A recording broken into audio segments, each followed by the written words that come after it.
Across the bridge from that crossing, they found a sandal, a little kid's sandal. The warning was there, but did they even get it? And would it have saved them? Tonight, an unbelievable flash flood tragedy. And it has been 2 years since a Valley mom heard the unthinkable.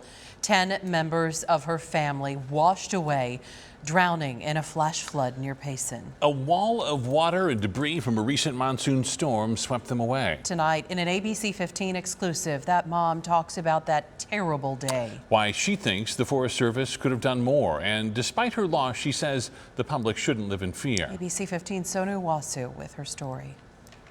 And I go to the trees and I see the water, but I scream and I scream. Susana Villanueva still remembers it like it was yesterday. With her 13-year-old son Jonathan among those missing, she couldn't wait for the search and rescue team to arrive, so she started looking for her family herself. So I see far away, it was a tree.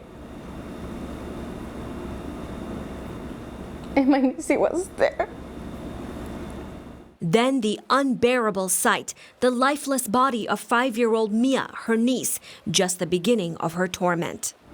And I said, God, why me? Why my family? 4 bodies were recovered on that Saturday. 2 or 3 hours, to see another body.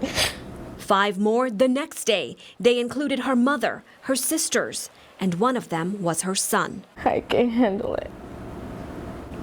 I get crazy. Why? Why too many kids?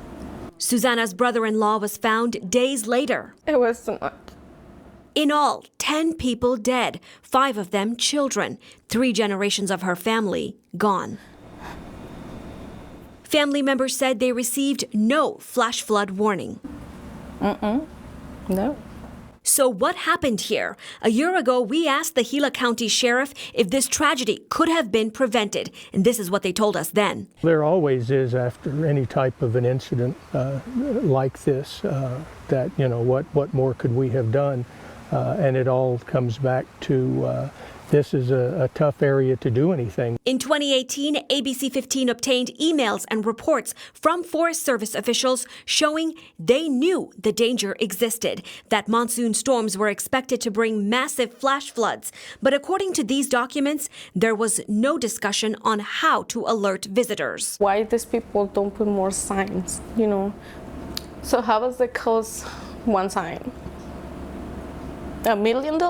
We have learned that in the months after these deaths, the Tonto National Forest did add warning signs near the creek. According to weather reports, a flash flood warning was issued 90 minutes before Susana's family drowned, but they did not get the message. Because you're not going to get signal there. In this remote area, no cell phone reception, so warnings can only be heard by those who have a weather radio. I never see radios like that before.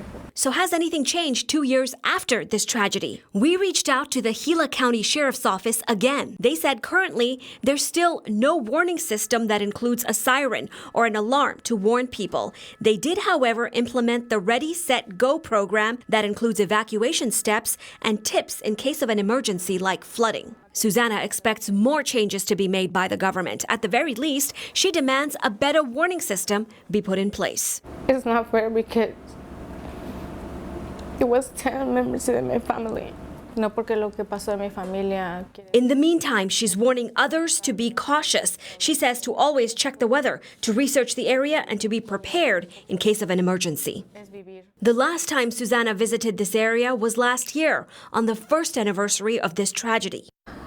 How that my heart is there. Because when I see the water, when I see the noise and everything, I'm feeling the boys. Now, on this second anniversary of their deaths, Susana says she doesn't know if she wants to go back to the area. But there's one thing she does know. And I miss him. Sonu Wasu, ABC 15, Arizona. We reached out to the Tonto National Forest Service to ask about changes and improvements made after the deadly flood. They said no information could be provided due to a pending legal claim. We, of course, will continue following that case for you. We've seen